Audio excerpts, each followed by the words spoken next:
Hi, 7th and 8th grade parents. I'm Jen Waidmann, and I'm your child's 7th and 8th grade social studies teacher.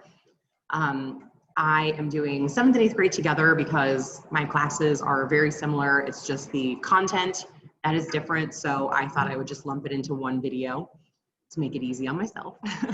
A little bit about me. This is my family. I have 3 little boys. They're 6, 4, and 2. Owen, Bennett, and Connor. Owen is a first grader here at St. James, so your kids might be telling you about the guest appearances he makes in my classroom in the morning and in the afternoon.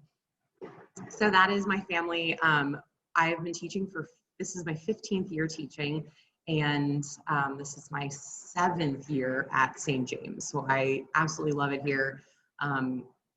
Social studies is my passion. I know that sounds kind of nerdy, but I absolutely love history, and this is truly my dream job. Really, I've always wanted to teach history, especially US history. And so that is a little bit about me.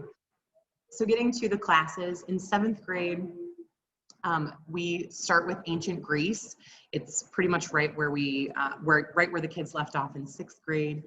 We pick up with ancient Greece, and we go all the way to the first global age, right up until about exploration. 7th and 8th grade overlap a little bit in that respect, because in 8th grade, we just pick up right where we left off and start talking about the exploration and the colonization of the Americas and slave trade, things like that, all the way through to Civil War and Reconstruction.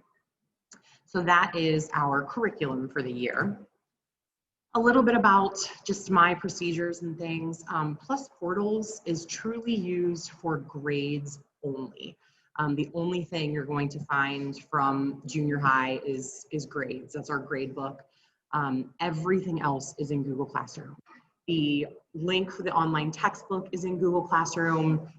Any assignments, any materials, homework, everything is posted in there. I have organized everything by topic. So if you're trying to help your child find their homework for the night, or some notes, you're going to look in those different categories.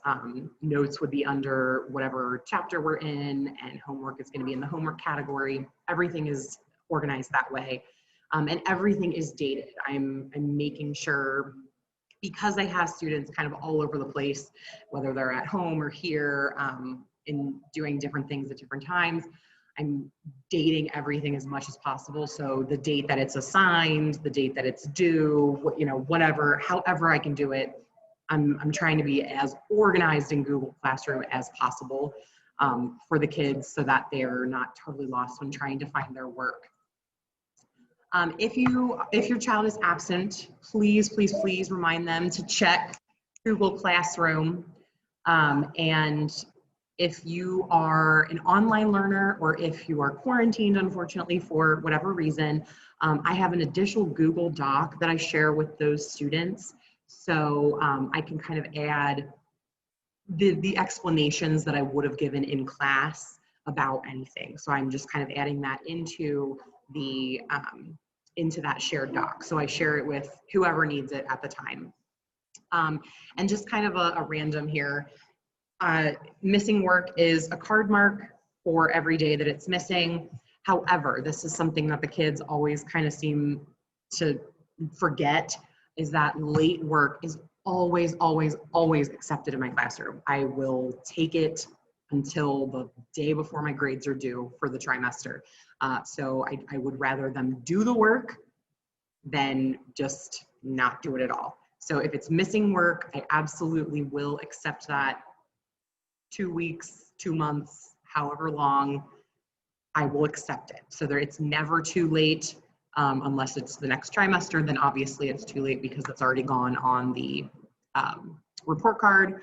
But I tend to try and keep up with that and make sure that if anybody's missing something from way back, like, oh, you were absent and you never turned this into me, I try to keep up with that and give reminders and things like that. So just a reminder that work is never too late. I will always accept it.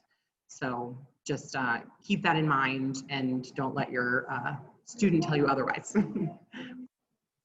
Some extras that I like to do in social studies for the year. Now, obviously, career day, I'm not sure if that is going to be able to happen this year, but I usually do it in the spring. And so, you know, crossing my fingers that maybe by spring we will be able to do some type of career day.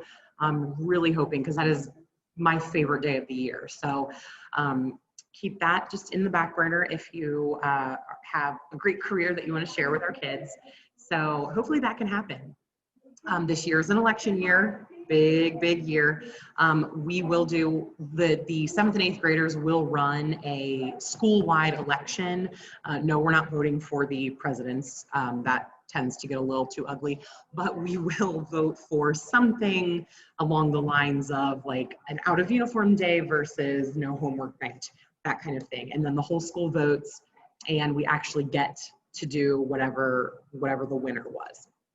So that is something to look forward to in November. And also I like to try to find as many virtual field trips as possible, especially now kind of where, you know, the kids are stuck in their homeroom right now. So trying to get them out as much as possible. There are lots and lots of historical sites and museums, things like that, that offer virtual field trips. So I'm trying to incorporate that as much as possible. So hopefully we get to take some very fascinating virtual field trips this year.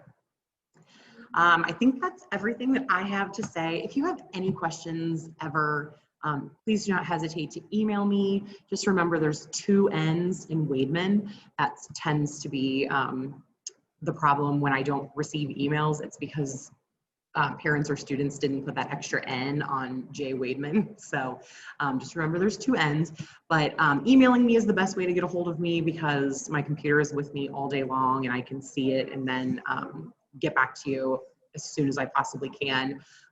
Obviously you can always call and leave a voicemail in my classroom phone, but I don't have as much time to check that and make phone calls as I used to because of our, you know, kind of adjusted schedules because of COVID and all of that. So don't ever hesitate to contact me. Just remember Google Classroom is your best friend at this point. Everything is in there. Make sure your child is checking it. You should have been invited as a guardian to get updates, and I think you can log in and kind of change, do you want a daily update, do you want a weekly update, and that sort of thing. So check that out, kind of do some exploring with that. And on that note, I think I have given all the information I need to give. Once again, let me know if you need anything, if you have any questions for me. And yes, I'm sad that we can't see each other in person in the classroom, but this is, I guess, the next best thing. So let me know if you have any questions. Thank you so much for watching, and I'm really looking forward to a great year.